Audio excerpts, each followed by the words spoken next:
नमस्कार, मनी गुरु देख रहे हैं आप और आपके साथ मैं हूं स्मिता रशाल। एमफी के आंकड़ों के मुताबिक मल्टी एसेट एलोकेशन फंड एक पसंदीदा ऑप्शन बनता दिख रहा है। इस फंड में 10,485 करोड़ रुपए का रिकॉर्ड निवेश आया। दरअसल निवेशकों को इस फंड से डाइवर्सिफिकेशन का फायदा मिला और रिटर्न के मामले में भी इसने कभी निराश नहीं किया, क्योंकि 2025 के उतार चढ़ाव वाले मार्केट में भी इस फंड ने लगभग 15 से 17% का रिटर्न दिया है। तो क्या मल्टी एसेट एलोकेशन फंड में पैसा लगाने का यही है सही समय, और किन निवेशकों को सबसे ज्यादा पसंद आ रहा है ये फंड? क्या होगी पूरी स्ट्रैटेजी इस फंड में आपके निवेश की? इन तमाम बातों को समझेंगे हम आज के हमारे शो में। इस शो में हमारे साथ हैं mutual fund expert Vishwajeet Parashar और साथ ही मनी मंत्रा के फाउंडर विरल भट्ट भी इस वक्त हमारे साथ हैं। आप दोनों का बहुत स्वागत है हमारे साथ इस शो पर जुड़ने के लिए। और पराशर जी, आपको याद होगा अगर शायद तो हमने एक पीछे भी मल्टी एसेट एलोकेशन फंड की काफ़ी बात की थी, इसको एक नाम भी दिया था हमने धुरंधर फंड, और उसके बाद हमने जनवरी में देखा कि एक अच्छा खासा एलोकेशन इस फंड में आया। यानी कि हर किसी को ये लगने लगा है कि बॉक्स ऑफिस कलेक्शन जिस तरीके का इसका रहा है इस धुरंधर फंड का, हर किसी को ये लगने लगा है कि हर एसेट क्लास का अगर चाहिए एक्सपोजर और उसका फायदा, तो ये फंड आपके पोर्टफोलियो में होना चाहिए। क्या ऐसी टेंडेंसी बढ़ी है पराशर जी? देखिए बिल्कुल स्मिता जी, सबसे इम्पोर्टेंट तो ये फंड इसलिए पॉपुलर भी हुआ है कि लास्ट ईयर जो रिटर्न्स है मल्टी एसेट फंड्स की वो लार्ज कैप या मिड कैप या स्मॉल कैप फंड से अगर एवरेज रिटर्न देखें तो ज़्यादा रही है।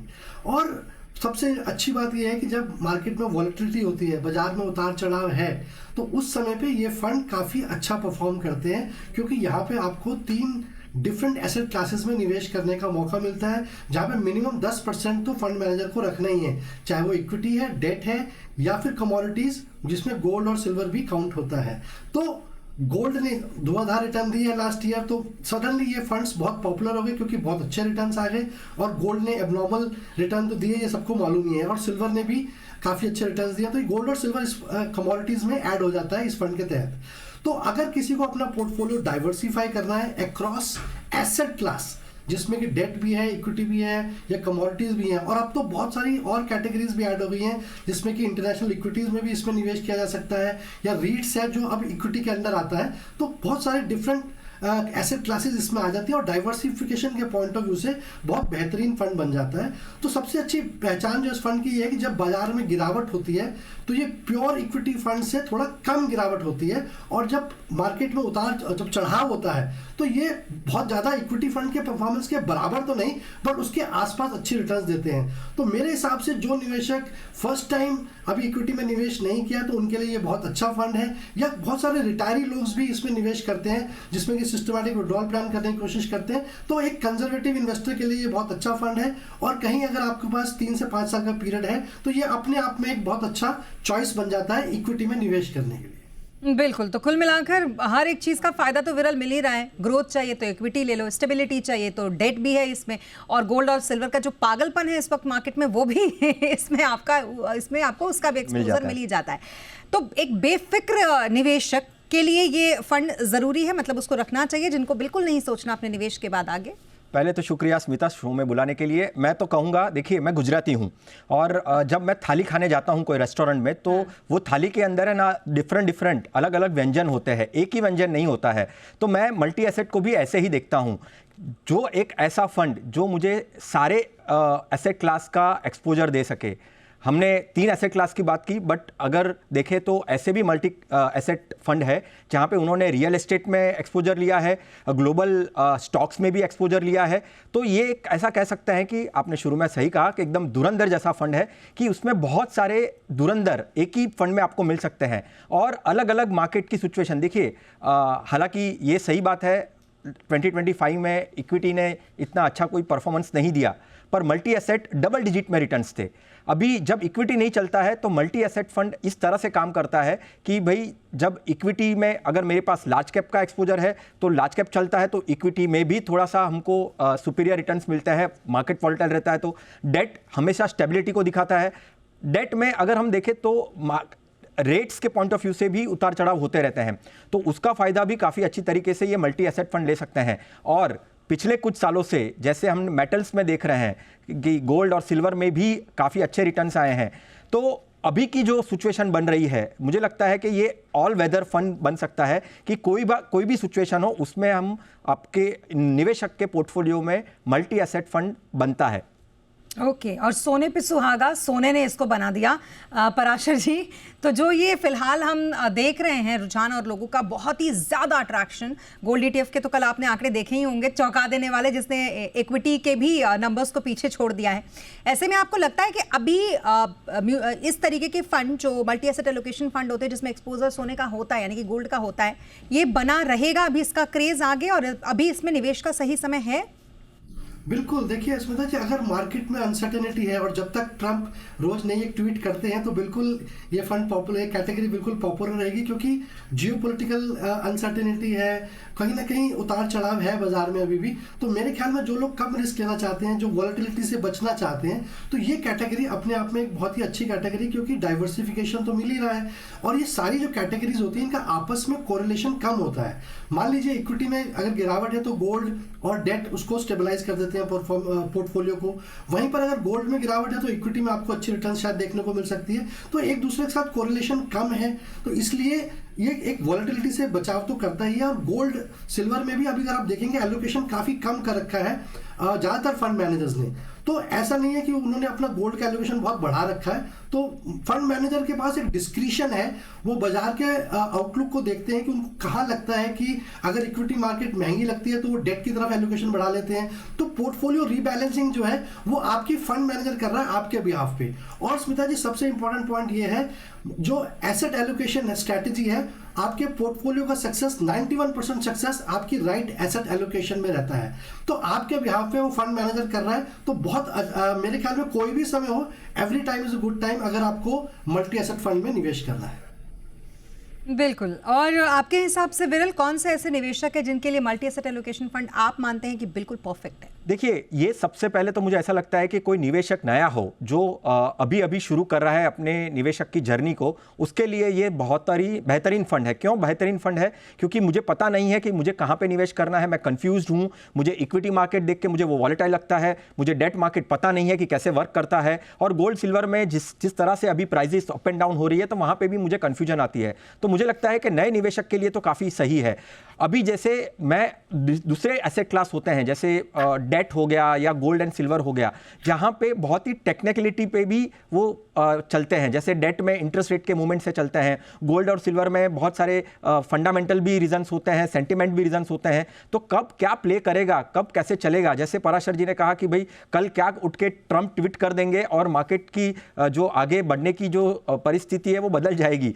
तो ऐसे सिचुएशन में जब मुझे एसेट एलोकेशन भी चाहिए, डाइवर्सिफिकेशन भी चाहिए, जो ये दो फंडामेंटल्स ये पर्टिकुलर मल्टी एसेट फंड काफी अच्छी तरीके से दे रहे हैं, तो मुझे लगता है कि नए निवेशक तो डेफिनेटली ऐसे फंड्स के साथ शुरू कर सकते हैं जो रेडी टू इन्वेस्ट है, यानी उनको ज़्यादा रिसर्च नहीं करनी है, कौन सा एसेट क्लास बेस्ट होना चाहिए, किस तरह से निवेश करना चाहिए, उसके लिए भी ये फंड काफ़ी अच्छी तरीके से काम कर सकता है। और मुझे लगता है कि मेरे पोर्टफोलियो में जो 70% अगर इक्विटी का पोर्टफोलियो में रखता हूं और 30% मैं डेट और हाइब्रिड रखना चाहता हूं, तो ऐसे निवेशकों के लिए भी ऐसा फंड जो मुझे हाइब्रिड की तरह वर्क करता है, जिसमें इक्विटी भी आ जाता है, डेट भी आ जाता है, ग्लोबल इक्विटी आ जाता है, रीट्स आ जाता है, सारी चीजों का मिश्रण इसमें से मुझे मिल सकता है।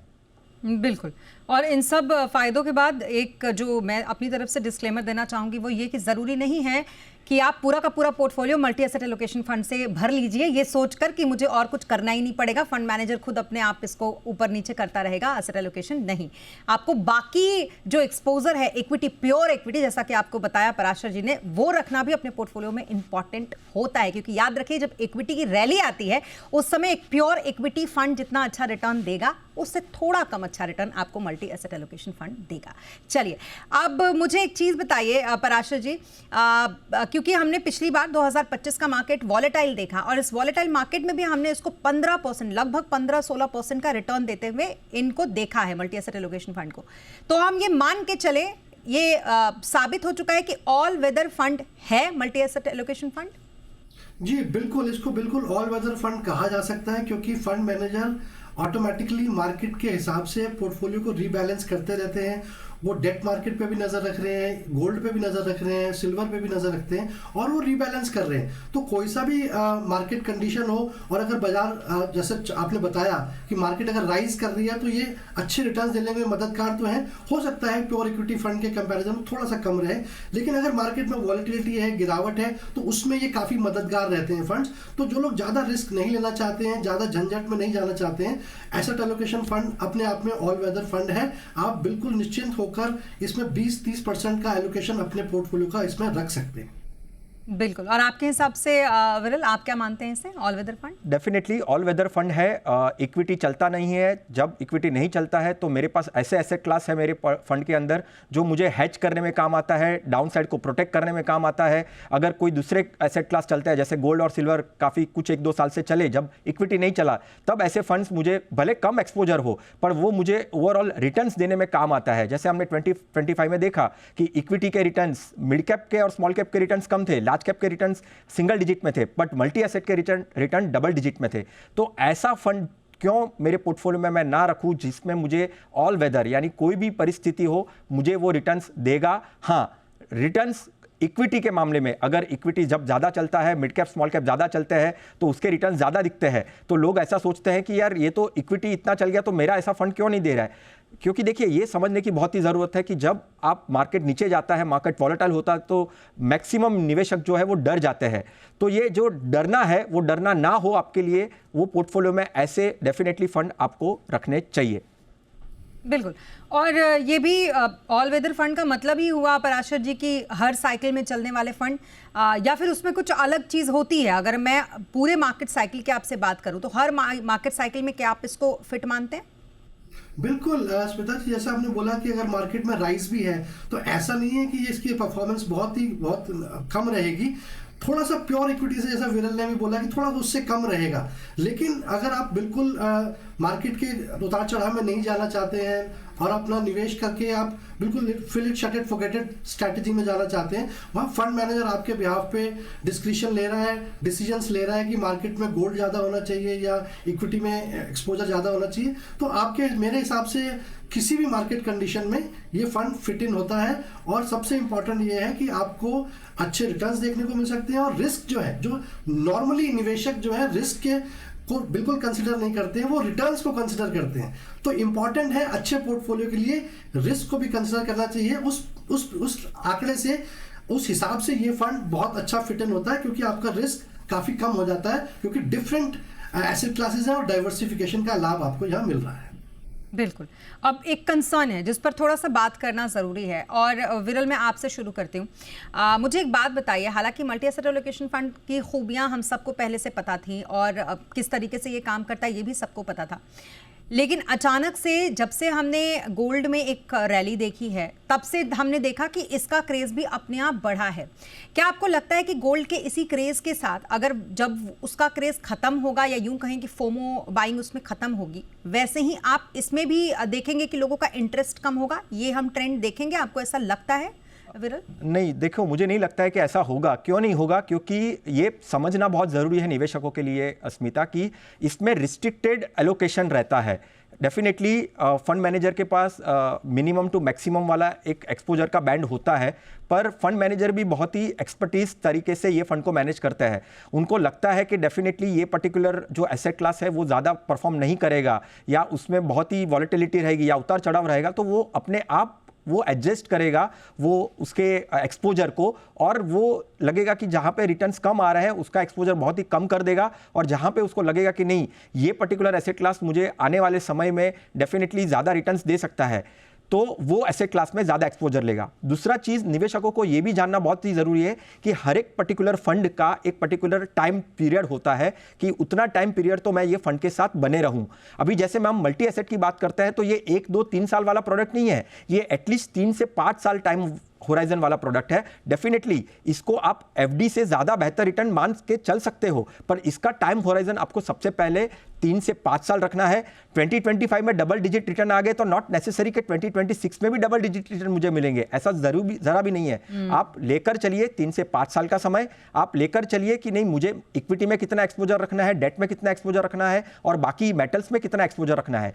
फंड मैनेजर के पास डेफिनेटली ये है कि वो कितना रखेगा अपने उसके एक्सपर्टीज के पॉइंट ऑफ व्यू से, पर उसको पहले आपको भी एक ग्राउंड वर्क करना पड़ेगा, थोड़ा सा देखना पड़ेगा कि मेरी उम्मीद क्या है पर्टिकुलर ये फंड से, मैं किस लिए और कौन से टाइम होराइजन के लिए ये फंड को मैं निवेश करना चाहता हूं।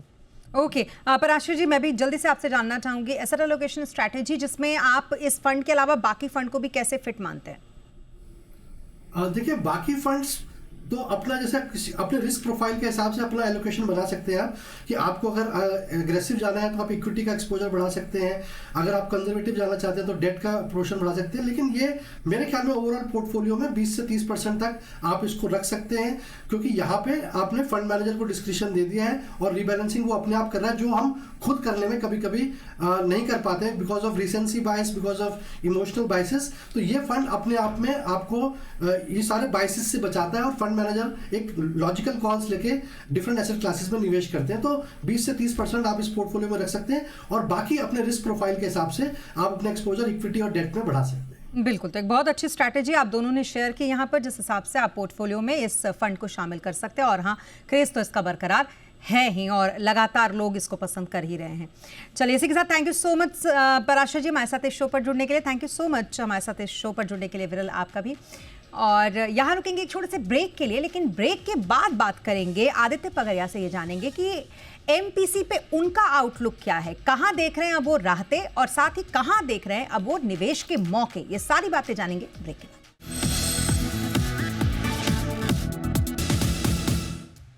और ब्रेक के बाद एक बार फिर आपका स्वागत है और अब बात करेंगे एमपीसी आउटलुक पर कि इस बार रेपो रेट में तो कोई कटौती नहीं हुई, उसको जस का तस छोड़ दिया गया, यानी कि आपकी ईएमआई नहीं बढ़ी, वो जैसी थी वैसी ही रही। लेकिन बाकी इंडस्ट्री पे, आपके पॉकेट पे और आगे जो इन्वेस्ट करने वाले निवेशक, उन पे किस तरीके का एमपीसी के इस पूरे फ्रेमवर्क से असर पड़ा है, इस पर बात करने के लिए हमारे साथ हैं senior fund manager fixed income Aditya Pagaria. Aditya, welcome हमारे शो में हमसे जुड़ने के लिए। और सबसे पहले तो ये बताइए, एमपीसी का आउटलुक इस पर हम बात कर रहे हैं, तो आपको लगे कैसे इस बार जिस तरीके की चीज़ें एमपीसी में रही, आपको कितना प्रॉमिसिंग लग रहा है ये सारी चीज़ें? धन्यवाद स्मिता, शो में बुलाने के लिए। इस बार की जो आरबीआई की पॉलिसी थी वो मार्केट के एक्सपेक्टेशन के अनुसार थी। मार्केट एक्सपेक्ट नहीं कर रहा था कि कोई रेट कट होगी। मार्केट का थोड़ा एक्सपेक्टेशन था कि शायद जो लिक्विडिटी को लेके इतनी चर्चा हो रही है, बैंकिंग लिक्विडिटी टाइट है, क्रेडिट ग्रोथ ऑलमोस्ट 10 से 12% की ग्रोथ रेट से बढ़ रहा है, उसके लिए मार्केट को एक्सपेक्टेशन थी कि आरबीआई थोड़ा कुछ इस लिक्विडिटी के लिए बोले। बट हाइंडसाइड में बोलना चाहूंगा, आरबीआई ने बहुत ही अच्छा काम किया है पिछले 1 से 1.5 साल में। जहाँ पे हम लिक्विडिटी की बात करें तो ऑलमोस्ट 17 लाख करोड़ की liquidity in a mix of OMOs, in mix of V triple R और जो यूएस डॉलर रुपी स्वैप जो फैसिलिटीज दी है मार्केट के लिए, ऑलमोस्ट 17 लाख करोड़ की लिक्विडिटी मार्केट को आरबीआई करीब 1 से 1.5 साल में दे चुका है। तो RBI has done a fantastic job in meeting the market expectations. Market को जब भी लिक्विडिटी की जरूरत थी, प्लस रेट कट भी 125 बेसिस रेट कट जो किया है, सो आरबीआई ने बहुत अच्छा काम किया है in terms of managing the liquidity and market expectation and the economy as a whole.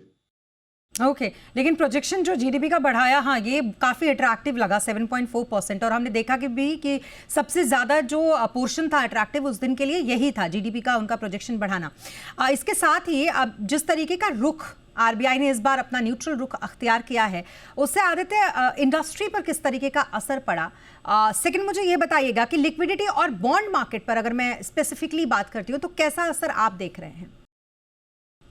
Industry as a whole, जैसे मैंने बोला कि रेट अगर सेम रेट रखी हुई है तो ऑब्वियसली इंडस्ट्री के लिए और नॉर्मल इंसान के लिए बहुत ही उनके पॉकेट फ्रेंडली है, बहुत ये चीज़ है। रेट नहीं बढ़ा के प्लस लिक्विडिटी जो प्रोवाइड कर रहा है, obviously that will help to contain inflation. आप इन्फ्लेशन की बात करेंगे तो एक्चुअली हमारा इन्फ्लेशन काफ़ी कम है, जो 4 to 6% बैंड जो आरबीआई ट्रैक करती है। तो our inflation for this entire year is close to 2.5%।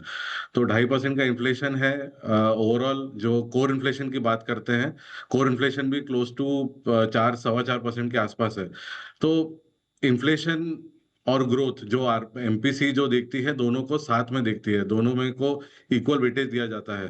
तो अच्छी बात यह है कि आरबीआई ने रेट नहीं बढ़ाए हैं, इन्फ्लेशन उनके कंट्रोल में है, because of so many actions that MPC has taken in terms of you know targeted, जो जहाँ पे टैरिफ का जहाँ इम्पैक्ट हो रहा था, वहाँ पे जो पर्टिकुलर सेक्टर्स है वहाँ पे रियायत दी गई है, प्लस जो जीएसटी कट्स दिए गए हैं वो ओवरऑल कंज्यूमर्स के लिए बहुत अच्छा है, जिस वजह से ऑब्वियसली ये this will lead to better growth number. जो आरबीआई ने जीडीपी प्रोजेक्शन साल का बढ़ा के फ्रॉम 7.3 7.4 कर दिया है, तो ओवरऑल इकोनॉमी के लिए काफी अच्छा है। आरबीआई काफी अकोमोडेट रहा है इस 1 से 1.5 साल में। बिल्कुल आदित्य, अब मैं थोड़ा इन्वेस्टमेंट के पॉइंट ऑफ व्यू से आपको यहाँ पर सवाल लेकर आती हूँ, क्योंकि हमने बजट में ऐसी उम्मीद थी इंडस्ट्री को, स्पेशली म्यूचुअल फंड इंडस्ट्री की अगर मैं बात करूँ या कैपिटल मार्केट की अगर मैं बात करूँ, तो कैपिटल गेन टैक्सेस पे थोड़ी उम्मीद तो थी। ऐसा लग रहा था कि इस बार कुछ तो इसको लेकर किया जाएगा, या लेकिन एसटीटी आया और एसटीटी का क्या असर पड़ेगा बाकी सारे फंड्स पे, ये भी हमें बाद में एक एक करके हमने फाइन प्रिंट्स में एनालाइज किया। अब एमपीसी में जिस तरीके का एक सधा हुआ रुख हमने आरबीआई का देखा है, यहाँ से एक किस तरीके की स्ट्रैटेजी किसी भी इन्वेस्टर को, चाहे वो पहले से इन्वेस्टेड हो, चाहे वो इन्वेस्टमेंट का सोच रहा हो, उसे रखनी चाहिए अभी के माहौल में? कोई भी जो फिक्स्ड इनकम की बात करें तो पोर्टफोलियो का एक बहुत ही महत्वपूर्ण पार्ट होता है। तो जैसे मैंने आपके पहले शो में सुना था कि आप मल्टी एसेट की बात करते हैं, तो उसमें डेट भी एक बहुत इंपॉर्टेंट पोर्शन होता है। तो ओवरऑल आप देखेंगे तो अभी आप रेट्स देखेंगे तो 10 ईयर जीसेक जो हमको लगता है जो गवर्नमेंट बॉन्ड यील्ड्स है, वो करीब हमको लगता है कि पिछले अगले 3 से 6 महीने रफली अराउंड 660 टू 690 के बैंड में घूमती रहेगी। जो एक लॉन्ग टर्म इन्वेस्टर जिसको वो इन्वेस्ट करना चाहता है इन डेट प्रोडक्ट्स, उसके लिए बहुत ही अच्छा अपॉर्चुनिटी है कि वो इस तरह के प्रोडक्ट्स में डाल सकता है। या फिर जो शॉर्ट ड्यूरेशन प्रोडक्ट हो गए, for example corporate bond funds हो गए, जो कॉर्पोरेट बॉन्ड या शॉर्ट टर्म ओरिएंटेड फंड्स हो गए हैं, वहां पे जहाँ पे कॉर्पोरेट बॉन्ड का निवेश as a percentage of portfolio काफी ज्यादा रहता है, वो रेट्स भी करीब 7 से 7.25% के बीच में मिल रहे हैं 2 से 3 साल के। तो ओवरऑल एक इन्वेस्टर को जो फिक्स्ड इनकम की अपना एक पोर्टफोलियो बनाना चाहता है, वो इन्वेस्टर्स के लिए ये बहुत ही अच्छा टाइम है कि यहाँ पे अपना पोर्टफोलियो बिल्ड करें। ऑब्वियसली अपनी अपने रिस्क एपेटाइट है, with a mix of equity, with a mix of commodity exposure they want. यहाँ पे बहुत ही अच्छा टाइम है कि अपना लॉन्ग टर्म के लिए एक अच्छा पोर्टफोलियो बनाएं और अपना पोर्टफोलियो का ओवरऑल जो जिसको हम यील्ड या कैरी कहते हैं, वो अभी एलिवेटेड रेट्स पर है, तो वहां से इन्वेस्टर अपना पोर्टफोलियो बनाना चालू कर सकते हैं। एंड लास्टली एक क्वेश्चन आपसे मेरा ये रहेगा आदित्य, कि अप्रैल में जब हम दूसरी मॉनेटरी पॉलिसी की बैठक देखेंगे और उसमें ब्रीफिंग देते हुए देखेंगे आरबीआई गवर्नर को, तो आपको लगता है कि तब हम रेट कट की उम्मीद करें और तब हम ये उम्मीद करें कि जो न्यूट्रल रुख अभी आरबीआई ने रखा था वो थोड़ा अग्रेसिव होगा उस समय? हमने एक्सिस म्यूचुअल फंड ने पिछले 3-4 महीने पहले ही कह दिया था कि अभी इंक्रीमेंटल रेट कट यहाँ से आना थोड़ा मुश्किल है। जो भी है, मतलब ओवरऑल आप रेट साइकिल देखेंगे तो 1 से 1.5 साल की रेट साइकिल होती है, रेट हाइक हो या रेट कट्स हो, या फिर रेट कटिंग साइकिल हो। तो ब्रॉडली हमारे हिसाब से रेट कट साइकिल पूरी हो चुकी है। लास्ट 25 बेसिस टाइम करना बहुत डिफिकल्ट है, बट जो थोड़े बहुत जो हम बोलेंगे हिकअप्स थे कि टैरिफ को लेकर, वो भी अभी सॉल्व हो गया है। प्लस ग्रोथ नंबर आपने रिवाइज कर दिया है for the next financial year, तो ये ओवरऑल इकोनॉमी के लिए अच्छा है। इन्फ्लेशन जो हम लोग एक्सपेक्ट कर रहे हैं, आप आरबीआई की पॉलिसी में देखेंगे इन्फ्लेशन का भी जो एक्सपेक्टेशन है वो 0.1 0.2 यानी 4% का 4.1 4.2 कर दिया है आरबीआई ने for the next first quarter of next financial year. तो ओवरऑल जब आपका ग्रोथ वरी नहीं है, इन्फ्लेशन हल्का ऊपर जाता हुआ दिख रहा है, तो वहां पे हम नहीं एक्सपेक्ट करते हैं कि आरबीआई कुछ एग्रेसिवली रेट कट्स करेगा यहाँ से। हमारे हिसाब से it's a long pause by RBI for next 6 to 8 months। और जो जो लिक्विडिटी का आरबीआई दे रहा है वो कंटिन्यूसली देता रहेगा, बट रेट कट की एक्सपेक्टेशन हमारी इंक्रीमेंटल यहाँ से बहुत एग्रेसिव नहीं है। Okay, thank you so much हमारे साथ जुड़ने के लिए और इतने अच्छे तरीके से इनसाइट्स एमपीसी पे शेयर करने के लिए आदित्य, आपका थैंक यू सो मच।